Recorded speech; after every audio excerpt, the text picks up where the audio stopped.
آتش زمین بیایم میگه بینیم ما کشم را میکشیم تمام زمین رو ما 20 نفرم اینجا میخریم اینجا کار میکنیم. تهدید به مرگ وقتی که با 2 فرزندش برای گرفتن زمین می رود او را لطوکوب می کنند. او 7 سال پیش شاهد خشونت و زورآوری بود ولی بعد مرگ شوهر بیشتر شده است. همون سر زمین میرم من لطوکوب خوردگیم چند سالو قبرغم شکستگی 5 زنکو 2 مردک شده زدن لیکن عذاب سگ کشیدم چیکار کنم دیگه خاطر 2 گلکم طاقت کردم 2 گلکم کجا میرود این حال دختر مکتب رفتگی نیست 10 سال عمر میبینیم یا نه همون گلکم شوبتم بمبرم ارمان ندارم یکی چیکار کنم گلکم مایده های خونه و در ندارم. این زن میگوید که در گذشته لطوکوب شده است ولی بعد مرگ شوهر طلب منزل کرد اما خشونت و زورآوری نسبتش بیشتر شد. در تاجیکستان بیشتر وقت زنان گرفتار خشونت خانوادگی می شوند. این خشونت نه تنها از جانب شوهر بلکه از سوی عضو دیگر خانواده ثبت می شود. که درباره قانون جمهوری تاجیکستان درباره پیشگیری زورآوری در عائله گپ میزنیم در آنجا 4 نمود خشونت دیده می شود. این زورآوری جسمانی، روانی، اقتصادی و شهوانی می باشد. شهروندان بسیار می آیند و میگویند که ما زیر خشونت خانوادگی قرار داریم. از آنها پرسان میشیم که در بسیاری موارد همین طرفی جبردهنده یکی شخصی که زورآوری نشان میدهد بیشتر کدام شیوه ها رو استفاده میبرد. در بسیاری موارد خیلی میگن که اگر از خانه نبروی نره شرمندت میکنیم کودکایت رو از دستت میگیریم نمیدهیم یا که مثال میگیم که به یگان تهمت گرفتارت میکنیم یا که میکشیم تهدید میکنن پدر و مادری شوهرشون زورآوری میبینن یا که از طرف برادران شوهرشون زورآوری میبینن. در بسیار موارد خیلی هستن هم خیلی جبردیده هایی که میگن که برادران شوهر میگن که تهمت میکنیم گویا که با تو همخوابگی کردیم به این واسطه میتونیم تو رو شرمنده کنیم.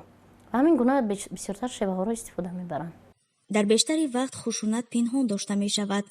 بعد از حد گذشتن زورآوری نفر جبردیده ارزش را به سازمان‌های جمعیتی و مقامات می‌رسانند. در محیط فرهنگی که ما تربیت یافته همه گونه دعواها وابسته با وجود آمدن زورگویی و خشونت این میتواند که برعکس یک مناسبت‌های اولیوی را باز هم دشوارتر گرداند و همین خاطر بسیار وقت خشونت‌های اولیوی پنهان میمونند و همچنین یک سری عائله دانسته.